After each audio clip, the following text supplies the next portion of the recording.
Hi, I'm Teddy. You're listening to Margo Mattes from Poll Hero on Two Broads Talking Politics. I'm still too young to be a poll worker, but the young people at Poll Hero aren't that much older than I am. I'm so excited to learn how to join them in a few years.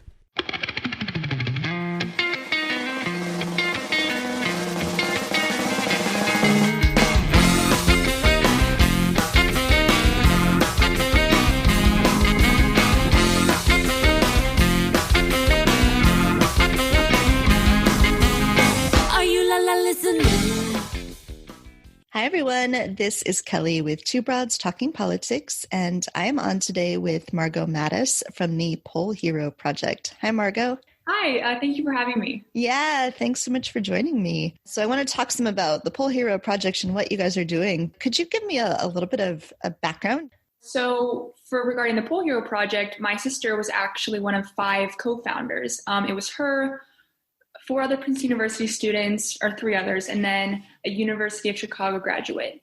And they started doing, ironically, actually vote by mail efforts. Once they realized that wasn't working, they started looking up things that needed to be done to help the 2020 election run smoothly. And one of the biggest areas for need were poll workers. So they started Poll Hero Project.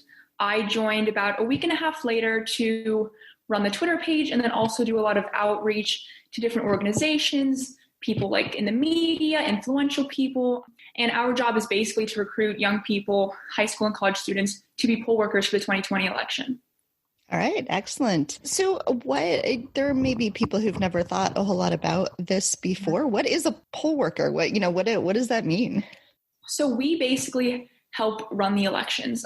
Responsibilities vary depending on where you live, but you can be checking in people as they arrive, helping people fill out their ballots if they have questions. You can also be setting up voting machines. So it's usually all day, but you also make money. So it's a great way to meet a bunch of new people, make some money, and help the election run smoothly. I think sometimes there's snacks too. Yeah, so it kind of depends on your county, but I think some have more luxuries than others. Have you or your sister ever worked as a poll worker before? No, so I am actually not old enough to be a poll worker in my area. So I'm doing all recruiting, but hopefully by the next primaries, I will definitely sign up to be a poll worker. And then my sister actually had never been a poll worker either. So I think the biggest thing is just getting the news out there, because she started an organization recruiting poll workers when she had never been a poll worker. And not because she wouldn't have wanted to be one, but because it was just never brought up. No one talks about it. So we're just trying to get the message out and really talk about it. When I've gone to vote before, usually the people who are working as poll workers are older, retired, mostly women. Right. So, why the focus on younger poll workers this year? So obviously with COVID, a lot of older people are stepping down to be poll workers. 58% of poll workers are 61 and older. And again, because of COVID, a lot of them are saying, I can't do it this year. And because of that, we're seeing massive poll worker shortages. In Milwaukee for the primaries, 175 out of 180 polling locations were actually closed just because they didn't have enough workers. And we know, obviously, everybody is still at risk of COVID, but younger people are generally at less risk. So we are trying to recruit them, a new generation, to step up and really help the older people who aren't able to be a poll worker this year. Yeah, I love that. And so what sorts of precautions will people take? So you mentioned young people are at less risk, but obviously there's never zero risk if you're out in public. So what sorts of precautions can people take, or should they be thinking about as they're thinking about working the polls? So as far as precautions, it really varies by county, but obviously we are encouraging every person who signs up to work a poll to wear a mask. If they can get a face shield, get a face shield. Somewhat try to practice social distancing when they're there. But a lot of it will be contacting your election officials and saying, hey, I want to be a poll worker, but what measures, what precautions are going to be taken to ensure that the poll workers and the voters are safe? what other sorts of things do people need to know? What other sorts of questions should they be asking when they sign up? What are all the sort of various aspects about working a poll? Right. So a lot of students will ask us such questions as, am I old enough? Again, that varies by county. How much money am I going to make? What do the hours look like? Is it all day? Do I have breaks? And all of those questions, it's tough because it does vary by county. But the nice thing with Poll Hero is when you sign up with us, we connect you with one of our volunteers and you have direct access to them via text. And you can say, hey, I'm 16. Am I old enough to be a poll worker? And we can find your county. We do all of the research and we'll say, hey, great news. You're old enough. Here's the form to fill out to be a poll worker. We're also there to say, hey, these are the hours, can you do this? So a lot of those questions we can answer for you, which is why we encourage people to sign up through our website. And what sorts of signups, how many people have been signing up so far? So we have been around for about 5 weeks and we just hit 8,100 signups. So that's our goal. Obviously right now is 10,000 signups, but hopefully it'll keep growing. And then with National Poll Worker Recruitment Day coming up, we are hoping to get 5,000 signups in just that one day. And what day is that? Tuesday, September 1st. And how can people, I'm obviously not a high school or college student myself, but how can we help spread the word and get more people signing up that day? So we're on social media. We're on Instagram, Twitter, Facebook, TikTok, and a lot of it is just reposting, resharing. If we put something out on Instagram, repost it. Twitter, retweet it. Tell your friends, text them, call them, say, hey, have you thought of being a poll worker? The important thing is just really spreading the message in any way we can. And so if people can just, oh, you know what, I'm not a college or high school student, but I'm going to retweet this and maybe someone who is will see it. Or, same thing with the other social media platforms. I suspect a lot of our listeners are more likely to have high school and college age kids than be that themselves, but go tell your kids. Right, go tell your kids, tell your grandkids. I'm sure they would love to, but a lot of them probably have never even thought about it.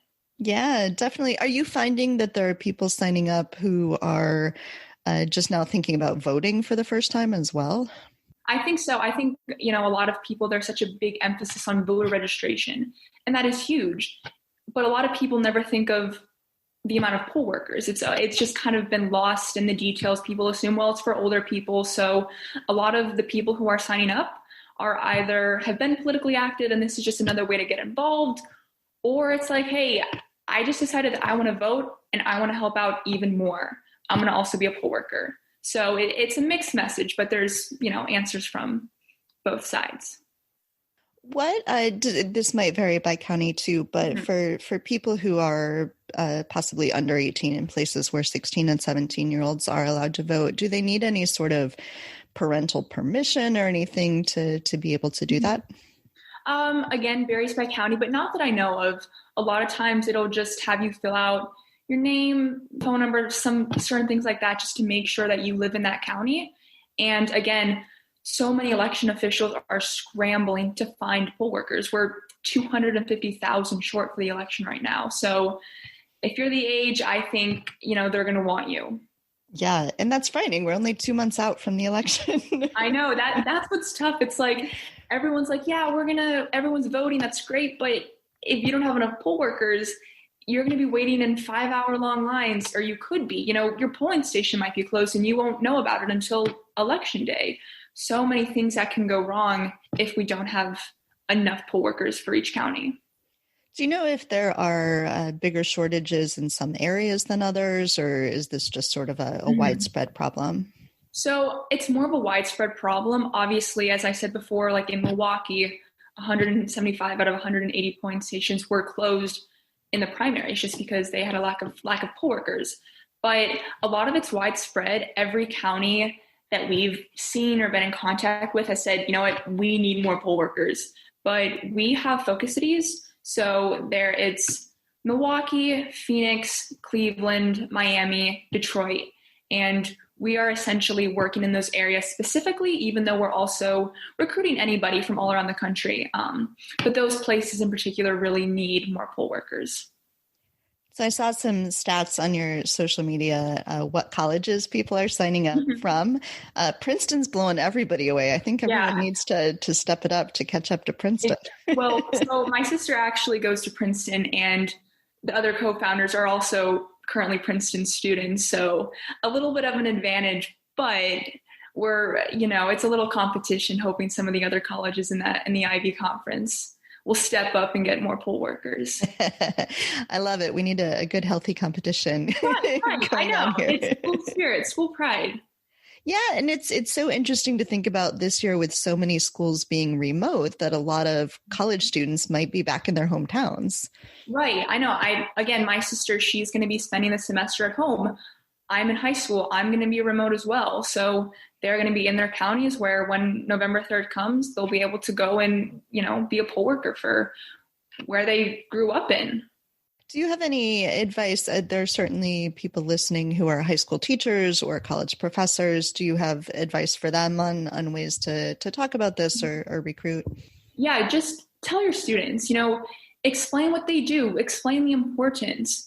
This, as many people think, is going to be the most important election we've had in a long time, and we need more poll workers. I mean, that's just a fact. And so if you're a high school teacher, if you're a college professor, or if you're a parent of a high school or college student, please tell them about it. Talk to them, say, hey, check out Poll Hero. Just see what they do. Or just look up a poll worker. So, the biggest thing is just tell your students about it. If they have questions, they can go to our site, but the biggest thing is getting as many people to hear about it as possible. I've been thinking a lot about how to reach young voters in general. And I noticed as you were listing social media where you are that TikTok is one of them you listed that I will admit Two Broads Talking Politics does not have a TikTok account yet. Maybe we should. But where are young people? How do you reach them now? Mm-hmm. So our main thing is, our TikTok's fairly new, so I can't really talk a lot about that, but we have been using a lot of Instagram. After people sign up with us and they fill out the form and they confirm that, we'll say, hey, that's great. Also, if you'd be willing, could you repost this picture from our Instagram on your page? And a lot of them will say, yeah, sure, no problem. So a lot of it is social media resharing, friends saying, hey, did you see this? Same with Twitter, same with TikTok.